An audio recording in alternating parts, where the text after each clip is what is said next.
Annihilational Intercention is the third full length from Hellwitch, a Fort Lauderdale, Florida area death thrash metal band, or just a general innovator or pioneer in the death metal space, starting back in the early 80s. They've been around for a full 39 years, and they've not been prolific in terms of full lengths, but they certainly have an influential legacy, which has it has its own fandom. I think that if you're a fan of death thrash and uh, just the development of Florida death metal, beyond thrash metal, and just the way 80s death metal turned into 90s death metal, you'll appreciate that this is just a unique entity. From all of this is very obvious the moment you put on any of their records or some of their more infamous demo releases. So you understand exactly what Patrick Rainieri's voice is and what his guitar style is, between the more technical thrash metal influenced buzzing of certain riffs, the ornate riff style. It's one of the first bands that I ever heard that really took me on twists and turns within the death metal space beyond the more performative Venom-esque flair of something like Possessed. So definitely an important band for me. It is actually one of my favorite bands, and I'm going to resist the urge to just kind of talk about the whole history of the band as much as I could, and instead get right to what's important about this record. And basically, there's a couple ways I'll kind of look at it, but basically, this is an album where the main vocalist and guitarist has really taken the reins back. Whereas on past releases, it wasn't that he'd been overruled, but that maybe the direction and the cadence of the band had been more democratically voiced. And I like those records. I like that the second record and the EP that came before it. But this is maybe intentionally much more evocative of their 84 to 94 era, including songs that are basically re-recorded and reworked from demos pretty faithfully. Some of them written as far back as 1985, and many of them from the sort of 92 to 94 era.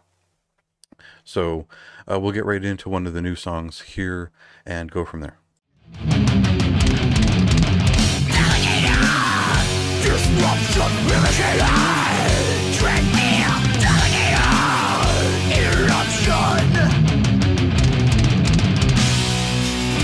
So if you're a fan of Insanity, Inquisitor, and Atheist, probably Sadist too, you'll immediately understand why this band is appealing, but you might not understand that they've been around as long or longer than a lot of those groups.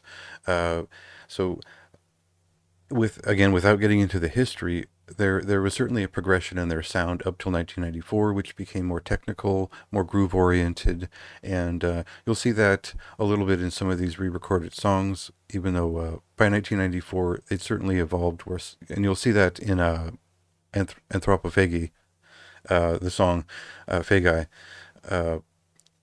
as it's a very different feeling.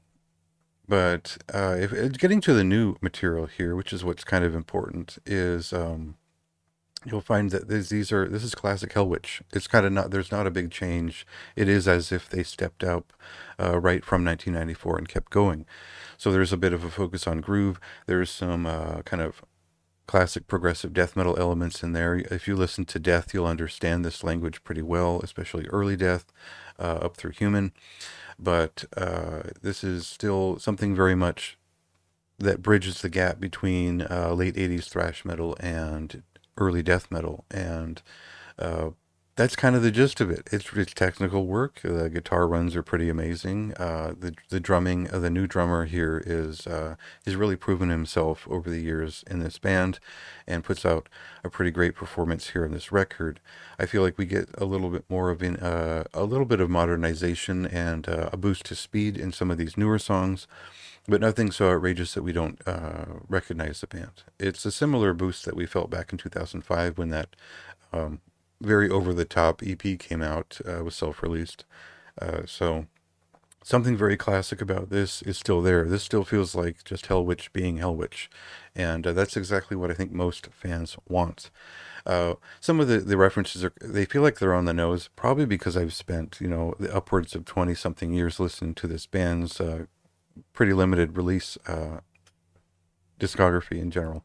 So, uh, otherwise, if you really do want to pick through the details, they certainly feel like there are references there, uh, especially like megalopolyptic confine, having some of the toggle switching to start out, like viral exigence. It's the sort of thing that energizes a fan, but certainly feels on the nose the more you pay attention to it. So I personally just had a great time with this record. This is the stuff that I like. It's just it works at a certain intensity that is just right for my brain, and it's just, how can I turn down something that is so considered, just written so tightly, and something that also pays homage to its past and makes good on some of those, realizing some of those demo ideas that never got out into the public, or did later on, like compilations. So I think that it feels like a kind of a halfway step out of the shadows in a way, where we do get a lot of throwback ideas, and it's not a fully new idea halfway through the album, but the new material that is there is considerable. And as a whole, it makes for just one of my favorite experiences of the year, probably because I'm just a ridiculous fan of this band. So temper your expectations there. But unless you're as much of a fan of death thrash and 80s death metal as I am.